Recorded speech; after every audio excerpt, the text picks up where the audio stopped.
चलो प्रमुख अभियान के बारे में देख लेते हैं। इसके तुम लोग को पढ़ा चुके हैं पहला कि चित्तौर अभियान क्या था, है ना। चित्तौर अभियान, देखो चित्तौर अभियान करने का मेन रीजन क्या था इसका, चित्तौर अभियान क्यों किया था, तो कारण तुम लोग को बता चुके थे। और चित्तौर अभियान कब किया था, 1303 ईस्वी में। कितना में, 1303 ईस्वी में। देखो इसका मेन रीजन क्या था चित्तौर अभियान करने का, वो तो मेन रीजन है। तो तुम लोग बताए थे कि एक रीजन था क्या, कि जब एक बार जा रहा था गुजरात, तो जाते हुए, है ना, चित्तौर का राजा कौन है, रतन सिंह। रतन सिंह के पिता कौन है, समर सिंह। पहले यहाँ देख लेते हैं, समर सिंह। तो समर सिंह ने क्या किया था, एक बार अलाउद्दीन से टैक्स ले लिया था, उसको चुंगी बोलते हैं। क्या बोलते हैं, चुंगी। चुंगी मतलब मैंने समझे कि टोल टैक्स, समझ लो, है ना, टोल टैक्स ले लिया था। तो बोलते हैं ना कि जाते हुए टोल टैक्स लिया, तो बार बार दरबार में होता था क्या, कि बोलता था कि हम सिकंदर सानी है, एक उपाधि इसको मिला था सिकंदर सानी का। तो सिकंदर सानी है, तो बार बार बोलता था कि हम सिकंदर सानी है, लेकिन दरबारी लोग मुंह छुपा के हंसते, है ना, बोलते वो समर सिंह ने टैक्स लिया था, है ना। दूसरा मेन रीजन ये था, दूसरा कारण ये था कि उसी टाइम मंगोल का आक्रमण हो रहा था दिल्ली पर, है ना। चंगेज खान वाला मंगोल जो तुम लोग पढ़ा चुके हैं, मंगोलों का आक्रमण हो रहा था दिल्ली पर, बार बार आक्रमण हो रहा था। तो अलाउद्दीन खिलजी को लग रहा था कि अगर बाय द वे अगर दिल्ली छोड़ के हमको भागना पड़े, है ना, दिल्ली छोड़ के हमको भागना पड़े, तो कहीं ना कोई ऐसा राजधानी हमको चाहिए जो ऊंचा पर हो, वहां पर मंगोल ना पहुंच पाए, है ना। और चित्तौर का किला जो है सबसे ऊंचाई पर था, हालांकि एक ही पर्वत पर बना हुआ है, पर्वत एक ही है आसपास में, एक ही पहाड़ पर बना हुआ है, लेकिन ऊंचाई पर है ना। काफी दिन रहने के बाद चित्तौर, मान लो चित्तौर किला ये है और ये काफी ऊंचा है, मतलब यहाँ से अगर तीर छोड़ोगे ना तो ऊंचाई पर पहुंच ही नहीं पाएगा, इतना ऊंचा है। धोखे से रतन सिंह को हराया था अलाउद्दीन खिलजी, कहानी तुम सुना चुके हैं कि यहाँ मिलने गया था, मिलने के बाद उसको धोखे से पकड़ के चला गया था। एक कविता भी सुनाए थे गोरा बदर का, है ना। फिर उसको ले गया था, फिर गोरा बदर उसको छुड़ाने गया, छुड़ा करके फिर वापस लेकर आया। फिर उसके बाद फिर एक युद्ध हुई, उस युद्ध में भी, है ना, मतलब हाथों हाथ बोलते हैं ना कि युद्ध होना, उस युद्ध में रतन सिंह को पीछे से बाण मार करके मार दिया गया था, है ना। तो उसको बोलते हैं साका। साका में क्या होता है, तो तुम लोग बार बार बता चुके हैं कि हाँ, कि मेवाड़ का पहला साका हुआ था उस टाइम, मेवाड़ का पहला साका हुआ था। साका में क्या होता है, तो साका में दो जो होता है, एक होता है केसरिया, तो पहले क्या होता है, पहले होता है जौहर, पहले क्या होता है जौहर, और दूसरा होता है केसरिया। जौहर में क्या होता है, जौहर महिलाएं लोग करती है ना। एक बड़ा सा आग का कुंड होता है, कुंड में अग्नि जो जलाई जाती है, जो मूवी वगैरह देखे होगे, है ना, उसमें सारी महिलाएं अपने आप को नष्ट कर लेती है ना। बस मई, उसका होता है केसरिया, है ना। जब सारी महिलाएं नष्ट हो जाती है, खत्म हो जाती है, अपने आप को मृत्यु को प्राप्त हो जाती है, उसके बाद होता है कुछ केसरिया। केसरिया करते हैं कौन, मर्द लोग, है ना। अब उनके सामने कोई स्त्री मरा है, उनकी बेटी मरा है, बहू मरा है, उसको गुस्सा आएगा कि इसी की वजह से मरा है, बस मारिए, तो इसी की वजह से मरा है, तो गुस्सा आएगा ही आएगा। अब गुस्सा आने का रीजन है कि और जोर से लड़ेंगे, बस मारी। लेकिन बात ये होता है ना कि वहाँ सामने वाले की सेना है 1 लाख, हमारी सेना है 10,000, तो मुश्किल है कि जीतेंगे ही, बस मारी। हाँ, तो ये होता है केसरिया और जौहर, क्लियर हो गए। उसी टाइम मंगोल जो है आक्रमण कर रहे थे दिल्ली पे, और दिल्ली पे आक्रमण करने के बाद लगता है कि वो अलाउद्दीन खिलजी को एक ऐसा किला हमको चाहिए जो कि ऊंचाई पर हो। कहाँ हो, ऊंचाई पर हो। इसको ला कि चित्तौड़ का किला क्यों नहीं जीता जाए, जो ऊंचाई पर है, बस मारिए। हाँ, तो मंगोलों का कारण। तीसरा कारण और था ये कि दिल्ली से राजस्थान गुजरात, और गुजरात जो है वो जी है तो बाजार कैपिटल है ना, क्या है, बाजार। तो इसके लिए भी उन्हें, है ना, चित्तौड़ चाहिए बाजार के लिए। चौथा कारण क्या है, तो चौथा कारण में, हाँ, रतन सिंह की पत्नी पद्मावती,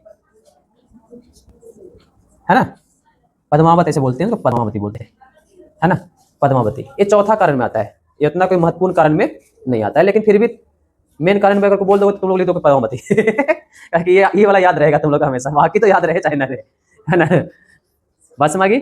हाँ, अच्छा, चित्तौड़ अभियान की जो चर्चा किए हैं वो एक व्यक्ति हैं, वो किए हैं, उनका नाम है मलिक मोहम्मद जायसी, है ना, जो पद्मावत के लेखक है। एक किताब है पद्मावत, कौन किताब है, पद्मावत किताब है, ये लिखे हैं कौन, मलिक मोहम्मद जायसी। ध्यान रखना, अब कुछ क्वेश्चन पूछेगा कि पद्मावत किताब किसने लिखा है, मलिक मोहम्मद जायसी ने। पद्मावत किताब में किस अभियान का वर्णन किया गया है, तो ये चित्तौड़ अभियान का वर्णन किया गया है, क्लियर। एक क्वेश्चन और पूछ सकता है कि ठीक है, पद्मावत मलिक मोहम्मद जैसी लिखे हैं, कब लिखे हैं, किसके शासनकाल में? तो ये मत बोल देना कि अलाउद्दीन खिलजी के शासनकाल में। पद्मावत लिखा गया है बहुत बाद, मुगल जब आए थे ना, तो मुगल में अकबर था ना, अकबर के शासनकाल में, ये ध्यान रखना, अकबर के शासन, देखो कितना साल बाद शासनकाल, देखो कितना साल बाद। कहानी कब की है भाई? 1303 की। किताब कब लिखी जा रही है? 1500, है ना, 65 में, मतलब साढ़े 250 साल बाद, लगभग 250 साल बाद लगभग किताब लिखा जाएगा। बस हमारी है 250 साल बाद। क्लियर? क्लियर हो गए? चलो लिख लो इसको।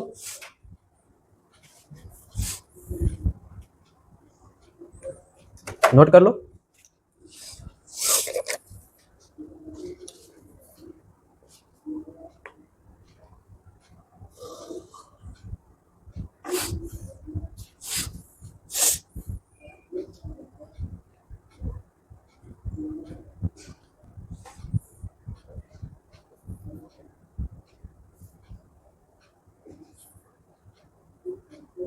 दूसरा अभियान है देवगिरी। दूसरा अभियान ऐसा कहाँ है? देवगिरी, है ना, दौलताबाद इसको बोलते हैं, बाद में नाम रखा गया दौलताबाद। बस समझ आई? तो दौलताबाद है कहाँ, थोड़ा समझ ले, दक्षिण। अब दक्षिण में पूरा दक्षिण नहीं है ना, लेकिन दक्षिण में अगर पूछे कोई शासक कि दक्षिण में आक्रमण करने वाला पहला शासक कौन था, तो सीधी सीधी भाषा में बोल देना है अलाउद्दीन खिलजी, मतलब मुस्लिम शासक। बस समझिए कि दक्षिण पर आक्रमण करने वाला कोई मुस्लिम शासक कौन है, तो अलाउद्दीन खिलजी। क्लियर?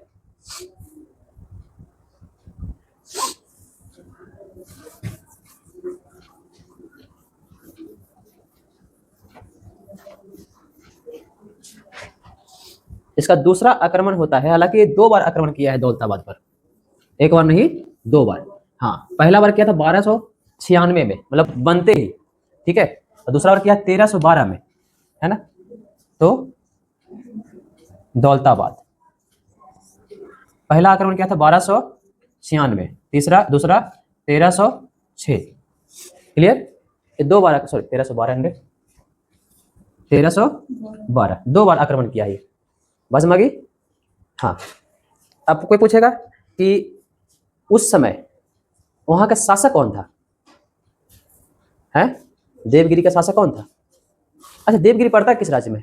तो देवगिरी पड़ता है महाराष्ट्र में, ये ध्यान रखना, महाराष्ट्र में। हाँ, किस में?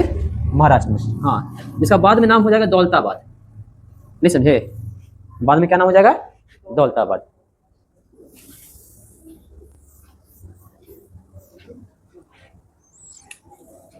इसी को कहते हैं देवगिरी।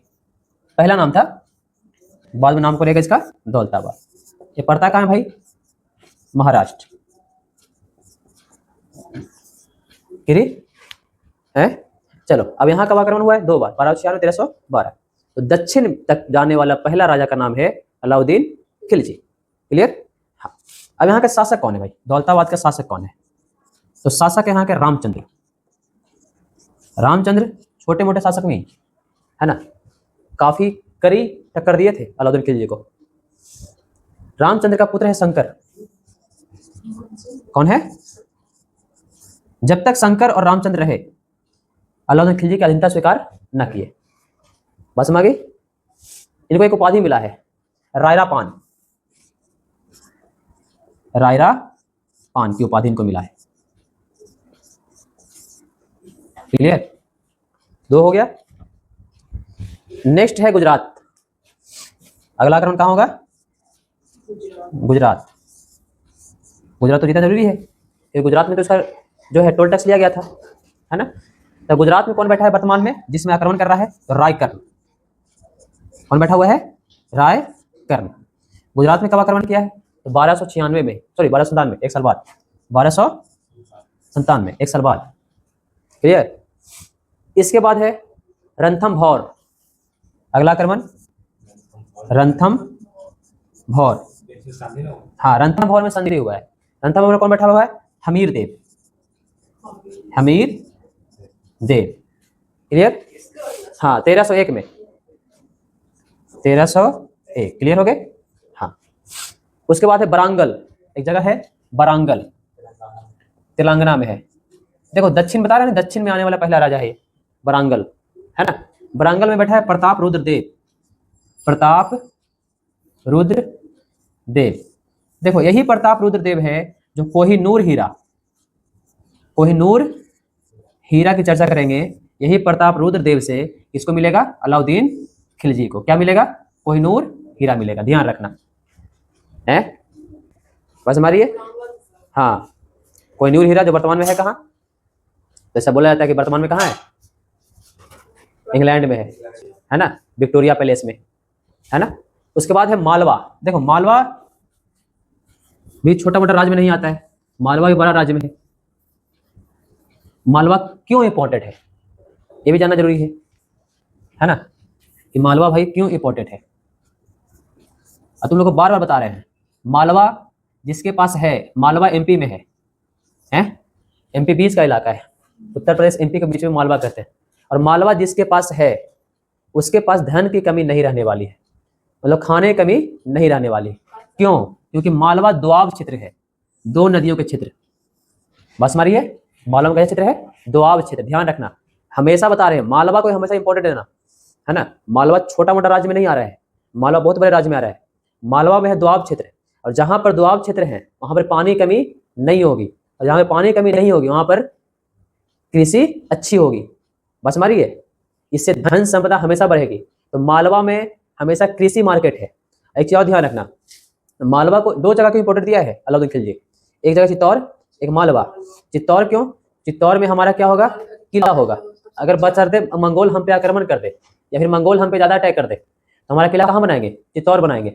बस हमारी, अगर हमारा है ना कृषि वाला कोई बाजार सुधार कोई कर सकता है वो है मालवा। बस हमारी, क्योंकि मालवा में खेती अच्छी हो रही है, सब्जी खेती हो रही है, हर एक फसल हो रही है। हाँ मालवा में, क्योंकि दोआब क्षेत्र है ना, बता तो रहे जहां पर पानी कमी नहीं होगा कृषि अच्छी होगी, और कृषि अच्छी तो बाजार अच्छी। क्योंकि पहले की कृषि हमारी किस पे डिपेंड करती है? बाजार पे। सॉरी, पहले बाजार किस पे डिपेंड करती है? कृषि पे। हाँ, अब नहीं, अब पहले जैसे फैक्ट्री थोड़ी, पहले फैक्ट्री थोड़ी थी, पहले कुटीर उद्योग था, बाजार थे। बाजार किस पे थे? कृषि अच्छी हुई बाजार अच्छी होगी। बाजार में क्या बिकेगा? गेहूं, चावल, सूखा अनाज, मोटा अनाज, है ना, सब्जी, है ना, जो भी ज्यादा कृषि सब्जी कृषि पे डिपेंड करता है ना। अब पूरे भारत में अगर कोई कृषि का मेन क्षेत्र पूछे तो बोला मालवा। एंशिएंट हिस्ट्री और मिडाइवल हिस्ट्री का मेन स्थान कौन? मालवा। बाद में फिर मॉडर्न हिस्ट्री में चेंज हो सकता है ये, लेकिन अभी चेंज होगा मालवा। बस मांगी। चलो, मालवा में अटैक करता है कब? तो 1305 ईस्वी में। कब अटैक करता है? 1305 ईस्वी में, ध्यान रखना। मालवा पर अटैक इसका होता है 1305 में।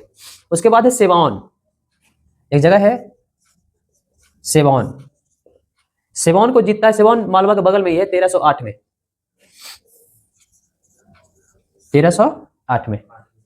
उसके बाद जीतता है जलौर 1311 में।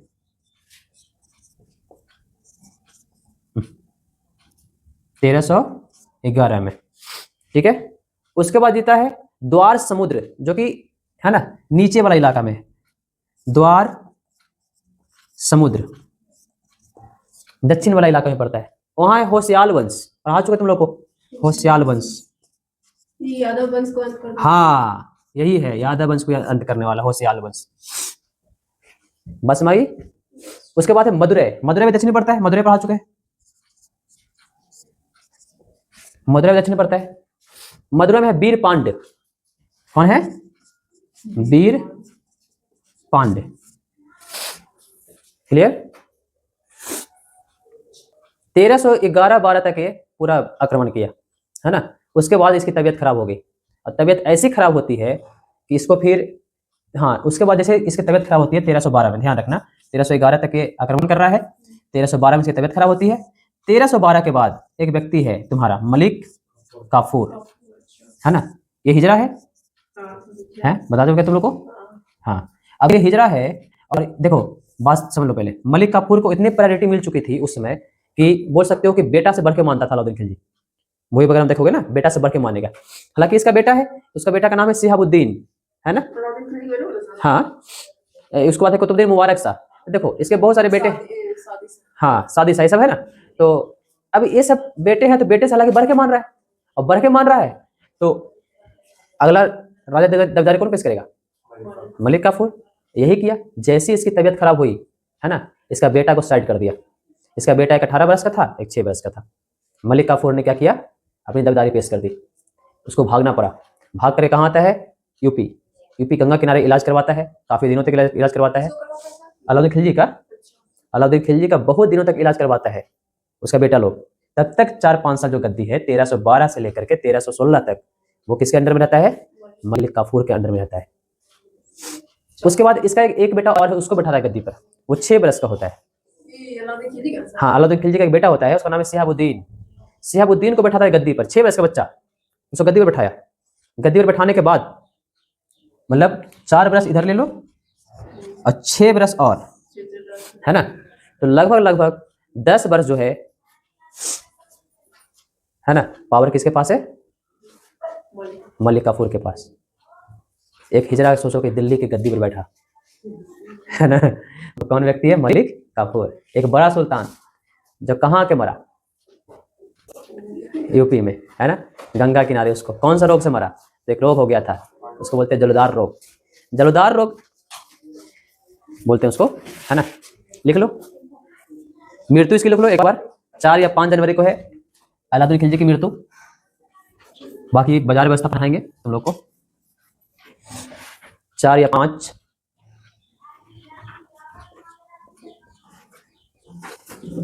मृत्यु, 4 या 5 जनवरी 1316। 1316 में एक शासक बनता है सिहाबुद्दीन, है ना। 1316 क्लियर। कौन सा रोग से? जलोदार रोग। मारो सर्च, जलोदार रोग सर्च मारो, जलोदार रोग कहाँ है। इसका मकबरा बना हुआ है नहीं, जामा मस्जिद में। जामा मस्जिद दिल्ली में, जामा मस्जिद, जामा मस्जिद है दिल्ली में। जलोदार रोग लिखा हुआ तो है। इसको इस्तीरिका भी बोलते हैं। सब मुस्लिम के ही बीमारी होता है। कौन सी है? जलोदार रोग। क्लियर।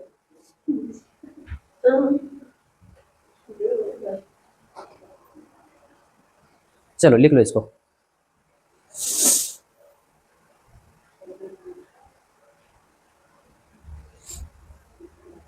पॉज कर दो उसको, पॉज कर दो। हाँ